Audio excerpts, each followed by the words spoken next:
أعوذ بالله من الشيطان الرجيم بسم الله الرحمن الرحيم يا أهل الكتاب لا تغلوا في دينكم ولا تقولوا على الله إلا الحق إنما المسيح عيسى ابن مريم رسول الله وكلمته. دي آيات تشریح تقریبا 1300 او څه خارجي خبري ور باندې کوي. دې مبارک آیات کې الله سبحانه و تعالی د يهودو او نصاراو یو ډېر لوی غلطي بیان کړ چې د يهودو او نصاراو دواړو کې افراط او تفریط. افراط د شدت تویل کیږي او تفریط دا انتهایی زیاتی اسانی تویل کیږي او د دې په مابین کې چې کوم لاروي هغه ته بیا اعتدال ویل کیږي. نو صراط مستقیم یوازې او یوازې د رسول الله صلی الله علیه وسلم لار. د يهودیت لار هغه د افراط او تفریط څخه خالی نه ده او د نصرانیت لار هم داسې ده. د دې مبارکو آیاتونو کې الله تعالی اهل الكتاب یعنی نصارا د افراط سره ګرځي چې تاسو انتهایی زیات غلو مکوئ، یعنی شرعي حدود مماتوي، تر شرعي حدود تجاوز مکوئ. هغه دا چې دوی د عیسی علی السلام په ارتباط باندې دا عقیده درلودل چې عیسی علی السلام د الله تعالی زوی دی، یعنی د دوی عقیده دا و چې عیسی علی السلام د زیاتو عبادتو په وجه خدای ګرځیدلی او د دې په مقابله کې بیا يهودانو د عیسی علی السلام په ارتباط دا عقیده درلودل چې عیسی علی السلام العیاذ بالله و ولد الزنا دی او دا عقیده درلودل چې دا یو ساحر دی العیاذ بالله. نو په دې مبارکو آیاتونو کې الله تعالی د عیسی علی السلام په ارتباط چې کوم څه د هغه په حق دی هغه مسلمانانو ته بیان چې عیسی علیه السلام دومره مرتبه لري، دغه سي انسان دی، نه د الله تعالی زوی دی العیاذ بالله او نه ولد زنا دی، بلکې د الله تعالی یو غوره بهترین پیغمبر دی. نو دې آیاتو کې الله فرمایي اے اهل کتاب لا تغلو، تاسو په عقیده کې د توحید د حدودو څخه تجاوز مکوئ. لا تغلو، تاسو تجاوز مکوئ، غلو مکوئ فی دینکم په خپل دین کې. ولا تقولوا علی الله، او موایا پر الله تعالی باندې الا الحق، مگر حق خبره، یعنی کوم څه چې د الله تعالی له طرفه ثابت وي هغه وایاست، کوم څه چې د الله تعالی لپاره ثابت نه وي هغه موایا. یعنی الله تعالی ته زوی مثابت وي، الله تعالی ته شریک مثابت وي. نو د عیسی علیہ السلام په ارتباط فرمای انما المسیح عیسی ابن مریم، یقینا مسیح عیسی ابن مریم رسول الله، د الله تعالی رسول دی، وکلمته د الله تعالی کلمه ده. د کلمې په ارتباط باندې د مفسرینو مختلف اقوال منقول دي چې عیسی علیہ السلام ته کلمه په څه وجه ویل شوی. تقریبا په دې کې څلور قوله مفسرینو را نقل کړي. کلمه امام غزالی رحمت الله علیه وایي چې د کلمې څخه مراد کلمه د کن ده. دا چې الله تعالی یو شی موجودوي نو هغه ته امر وکړي چې کن، نو هغه سي، نو دې ته وایي کلمه کن، د کن کلمه. امام غزالی رحمه الله لیکلی دی چې د انسان په پیدایشت کې، یعنی د کوچنی په پیدایشت کې دوا سبب وي عموما، یا دوا عامل وي. یو عامل هغه نطفه او بل عامل د الله تعالی امر وي چې دا نطفه د مور رحم ته ځان رسي، نو الله تعالی د دې نطفه په ارتباط امر کوي چې کن صح. نو کله چې د عیسی علی السلام په ارتباط باندې یوازې دا یو عامل موجود وو چې دا د الله تعالی کلمه و، هغه بل عامل چې نطفه ده هغه نو، نو په دې خاطر نسبت دلته یوازې دې ته وسو چې وکلمته د الله تعالی کلمه، یعنی په کلمه د کن سره الله تعالی دی پیدا کړ. نو ترجمه دا اصل چې د الله تعالی کلمه کن ده، القاها چې هغه اویل الی مریم او مریم، یعنی د مریم علی السلام په جسد کې د دې امر وکي او دی پیدا شو. نو د کومې نطفه نه دی پیدا شوی ځکه ورته کلمته اویل. دومه وجه ځینې علماو دا ښودلې ده چې کلمته په معنا د بشارته دی، یعنی زیری. کلمه په معنا د بشارت امراضی چې زیری هم راځي، یعنی دا هغه د زیری کلمه او خبره ده. عیسی علیه السلام ته کلمه ځکه ویل کیږي چې د په ارتباط ملائکه او مریم علیه السلام ته د الله تعالی د طرفه زیری ورکړي. لکه الله عز وجل چې فرمایي اذ قالت الملائکه یا مریم ان الله یبشرک بکلمه، چې کله ملائکه وویل چې اے مریم یقینا الله سبحانه و تعالی تا ته زیری درکړي بکلمه په یو کلمه. نو دا کلمه چې کار شوی ده دا هغه زیری شي چې وکلمته د الله تعالی د طرفه زیری دی القاها چې ورکی. دلته باندې د القا ترجمه په ورکړه باندې وکړه الی مریم و مریم علیها السلام. دریم وجه ځین نور علما دا بیان کړی ده چې کلمه په معنا باندې د نشانی او د علامه هم راځي، یعنی دا د الله تعالی د قدرت او علامه ده د حضرت عیسی علیه السلام. چنانچه الله سبحانه و تعالی بل ځای فرمایي وصدقت بکلمات ربها، یعنی هغه تصدیق وکي بکلمات علائم او نشانات باندې ربها د هغه د رب چې هغه ته ور کړو. نو دا د الله تعالی د طرفه څخه د الله تعالی پر قدرت او علامه چې عیسی علیه السلام ته بل پلار وجود ورک او د عیسی علیه السلام انتهائی الوړ شان ته اشاره ده. نو دا درې وجه بیان کړي.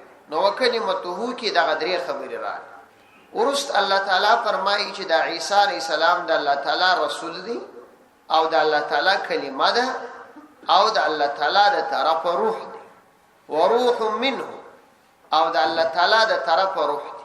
د روح منه پر کلمه باندې هم مفسرینو تفسیری خبره را نقل کړي. متعدد اقوال په دې کې راغلي.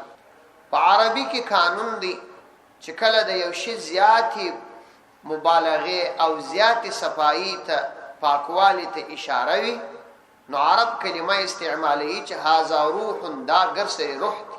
چون کې عقیده د تمام انسانانو دا ده چې روح پاک وي پسترګو نه لیدل کیږي. نو د زیاتی مبالغه په وجه د یو شی زیات پاکوالی ته په روح باندې ویل کیږي.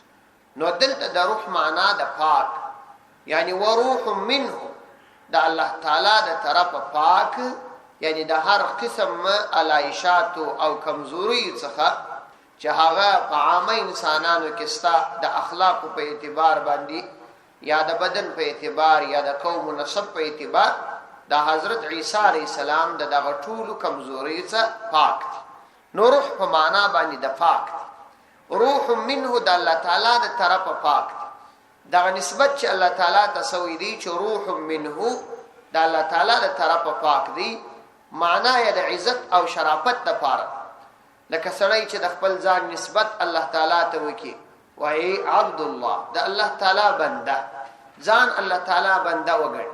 یا لکه د مساجد نسبت چې الله تعالی ته کیږي مساجد الله د الله تعالی مسجدونه، دا د عزت او شرافت لپاره. یا د کعبه نسبت کیږي لکه کعبۃ الله بیت الله، نو دا دغه لپاره وي. دا نسبت د دې لپاره سوي دي چې دا د پاکي الله تعالی کړی ده، دا د پر شرافت دلیل دی.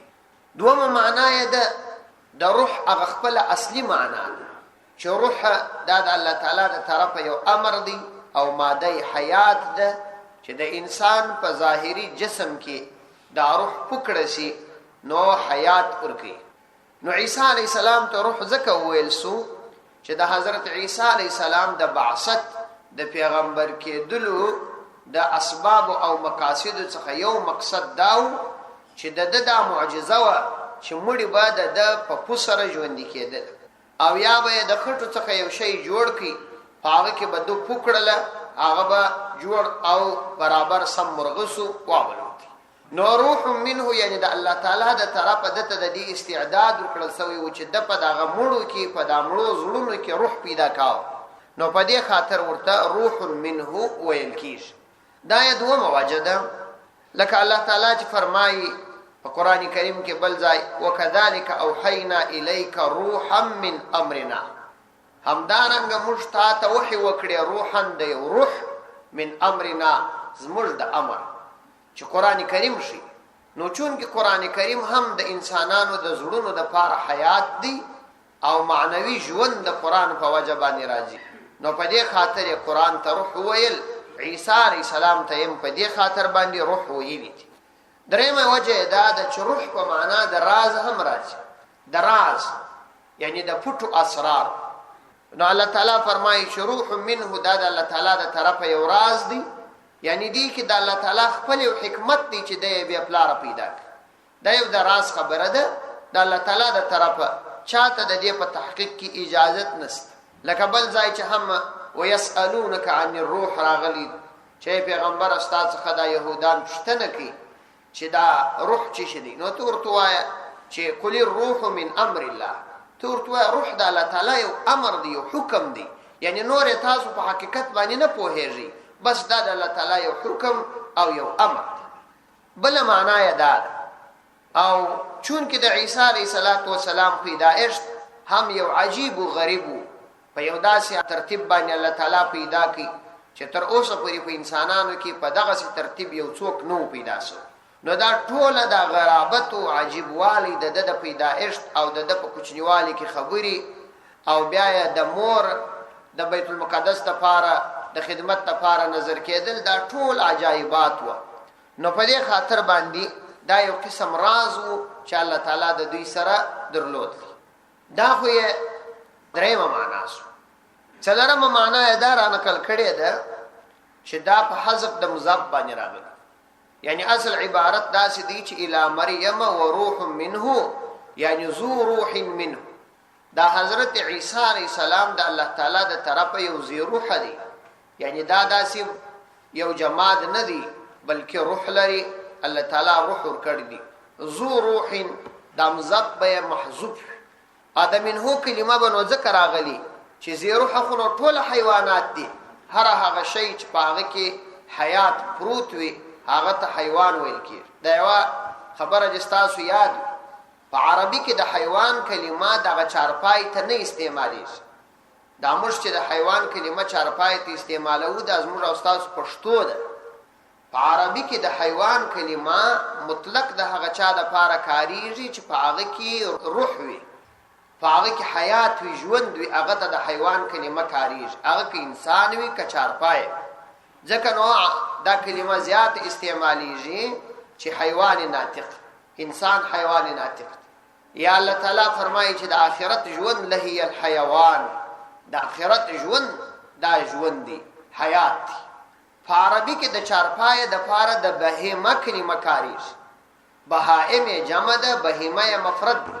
لکه قران کریم کې چې الله تعالی د کافرانو په باره کې فرمایي اولئک کل انعام، لکه چارپایان. د انعام یا د نعم یا د بهیمه یا د بهائم کلمه ورته کاریږي، یا نعم او یا د بهیمه کلمه ورته کاریږي.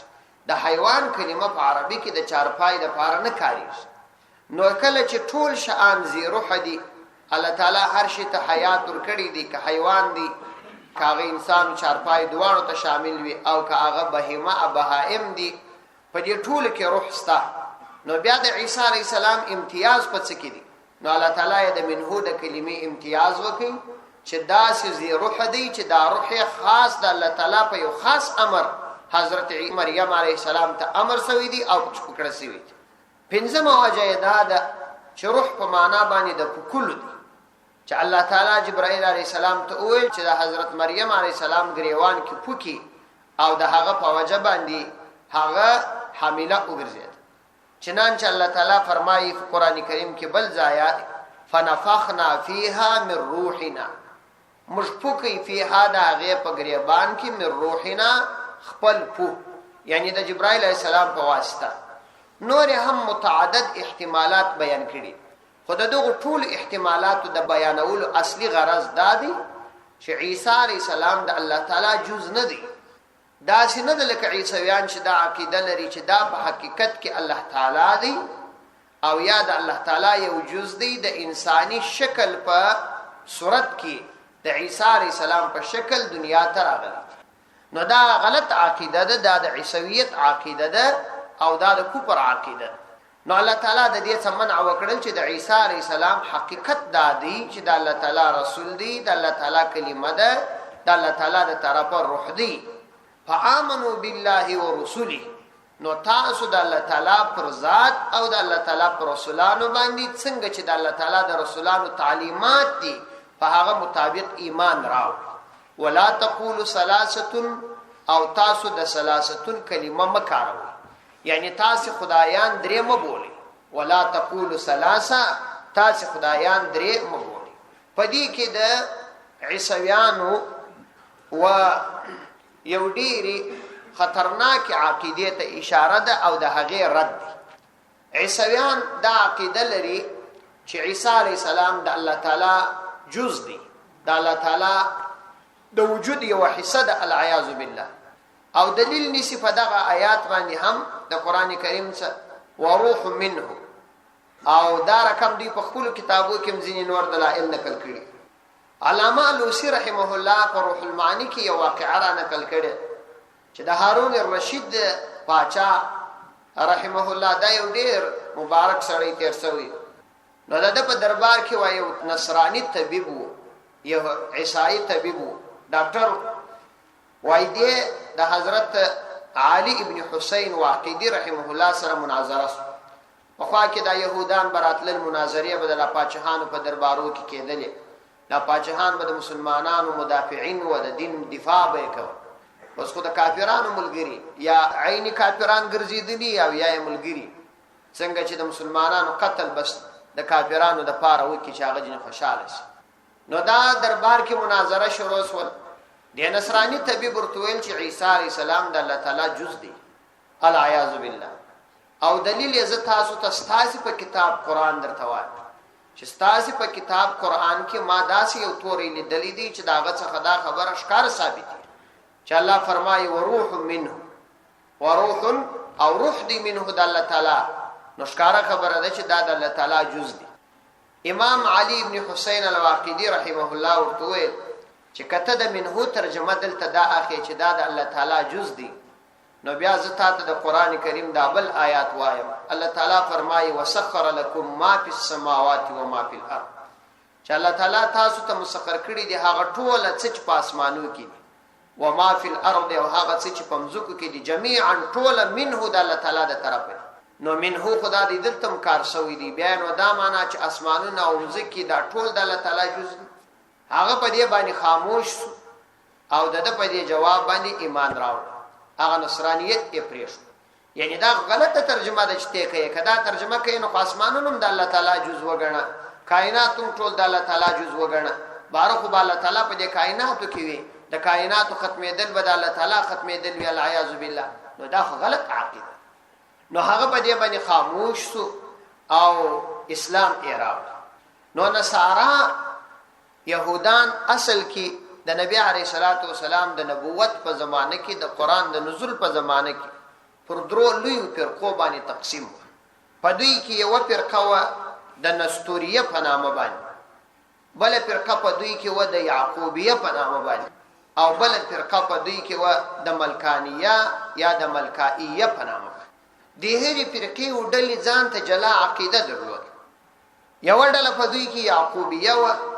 یعقوبیه نصاراو دا عقیده و چې عیسی علیه السلام عین الله، عیسی علیه السلام عین الله تعالی، یعنی د الله تعالی او د عیسی علیه السلام تر مابین فرق نشته.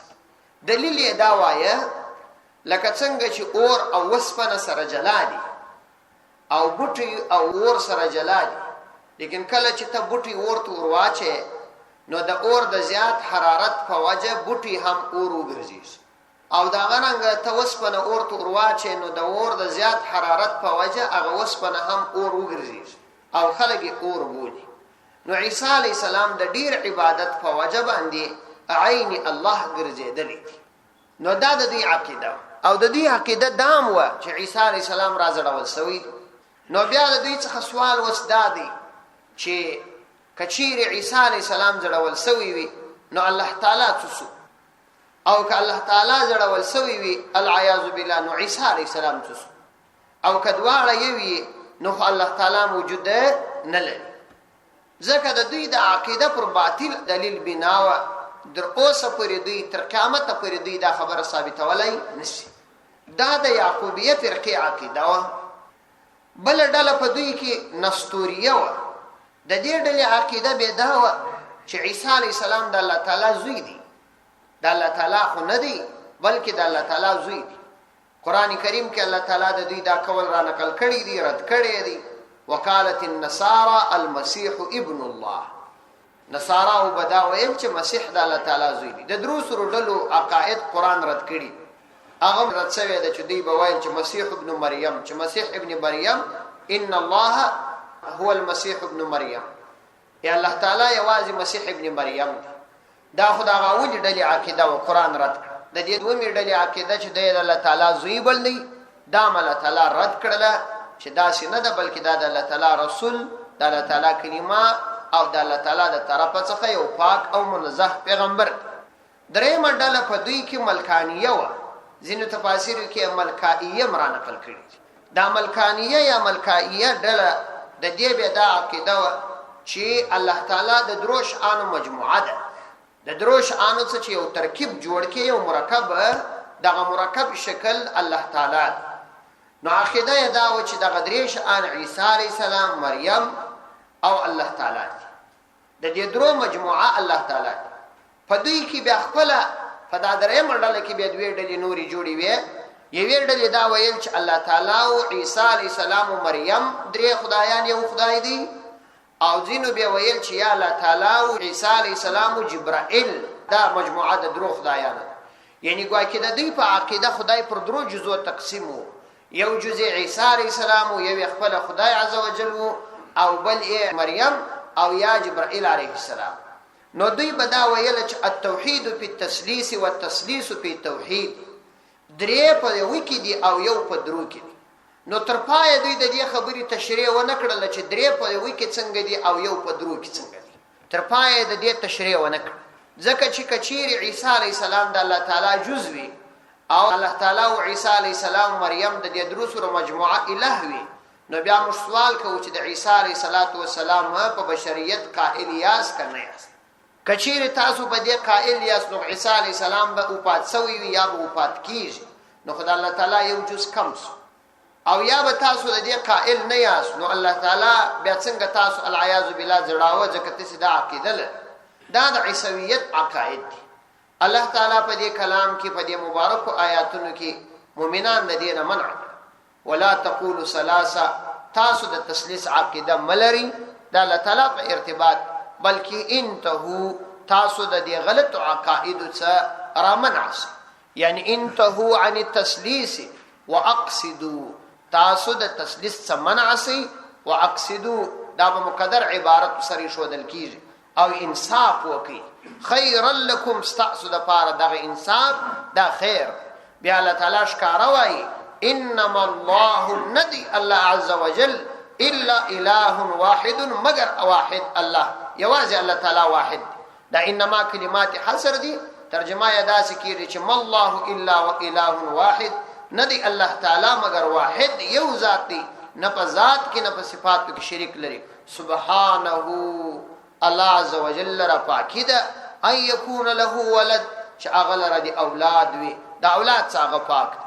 ولی هغه د دې څخه پاک دی ځکه چې اولاد ته هغه څوک ضرورت لري چې محتاج وي، او الله تعالی محتاج نه دی. له ما فی السماوات و ما فی الارض، دغه الله عز وجل لره هغه ټول کائنات دي چې اسمانونو کې دي او کوم ځکه کې دي، او الله تعالی محتاج ځکه نه دی چې وکفا بالله وکیلا، او کافی دی الله عز وجل د کار جوړولو په اعتبار چې د انسانانو کار ور جوړي. ورسته په دې کې چې لا تغلو فی دینکم، پر دې باندې مفسرین خورا تفصیلی بحث کړی دي. ان شاء الله پر دې به هم تفصیلی خبره کوو. زموږ د زمانه سره ځینې ډېر مسائل دغه آیاتو مربوط دي، هغه بیان کو. صدق الله العظیم.